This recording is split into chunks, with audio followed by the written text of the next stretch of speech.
Hare Krishna. Question: when semen is lost, either intentionally or unintentionally, does that mean souls are killed or souls are deprived of bodies? Answer: no, not necessarily.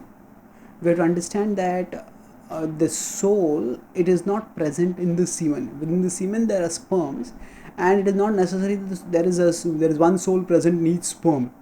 There are a large number of sperms even in one particle of semen, and often the sperm count is seen as one parameter to understand the likelihood of the male's capacity, male's potency, thereby by which there is a likelihood of pregnancy or not.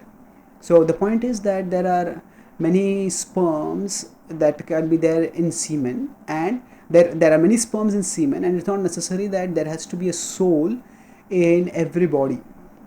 There has to be a soul in every sperm.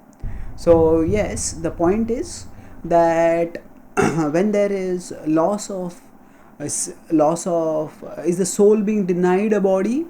No, if the soul is not present there in the sperm, then there's no question of denying the body, and certainly there is no question of killing of the soul. Now, in certain cases, if the soul is present, then we have to understand that it's a long process for the soul to get a body, and in the overall picture, the whole process of the soul getting a body, it doesn't begin.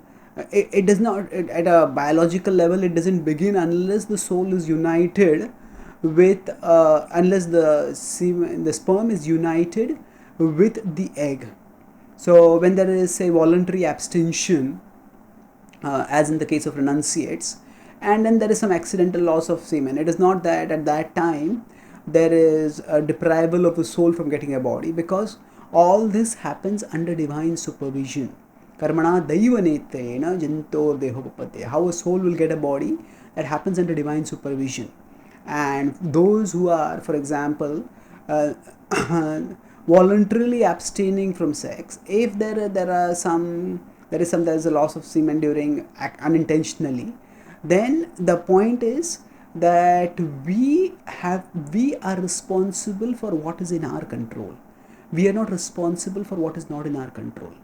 And there is a particular code of conduct, there is a particular dharmic conduct that is expected for different people according to different ashrams. And that way, if we start saying that jivo jivasa jivanam, even when we eat grains, we are at many times, even vegetarian food, we are killing at some level. So we cannot live without killing. And further, even what to speak of while eating food, apart from the food that we are eating, biologically we can come to know that there are germs over there, and each germ contains a soul in it. So then, just by eating those germs, or just by during the process of eating, some germs, some microbes will be killed. So we may say that if there are doctors, and if a person has got an infection, and a doctor gives an antibiotic, or even if you use traditional medicines, Ayurveda, we not antibiotic, but basically the germs are removed from the body. So we could say, is a doctor a mass murderer?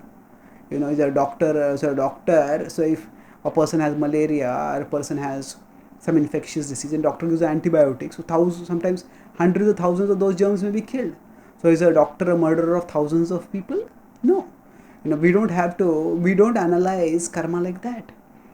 The primary focus is in terms of dharma. We all are in a particular body situation, and according to that body we have to do the dharma. So a doctor is saving the life of a human being by giving medicines, and that is considered to be a noble thing to do, and that's what we focus on. So similarly, when somebody is renouncing sexual pleasure for a higher purpose, then at that time the focus is on that particular willingness to abstain from that pleasure. And if there is accidental loss of semen in some way or the other, then that is not considered karmically wrong, and the focus there is on what is the dharma of that person. If a person is accepted the renounced order, then that person is trying to follow the dharma. And if at a biological level, because of the accumulation of semen, some loss is there, then that is not considered to be either denying a body, because first of all, souls may not be present, and even if so, the Supreme Lord is overseeing everything, and He will take care that when there is a proper intention and then there is the attempt at proper execution, then even if there is we see the sarvar, even if we say that there is some karma, there may be some soul who may be losing a body over there at that time, that is unlikely. But even if we say like that, then sarvarambhai doshena dhumena agnirivavruta, Krishna says that all endeavors are covered by fault, just as the fire is covered by smoke. So we don't look at the smoke, we look at the fire and tap the fire.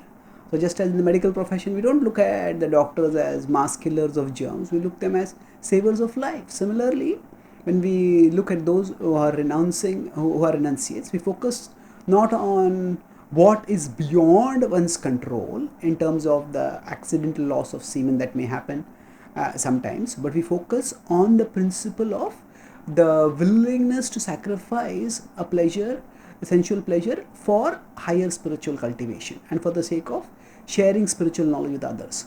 So we have to focus on what is our dharma and not get hyper analytical or paranoid about the intricacies of karma. Thank you. Hare Krishna.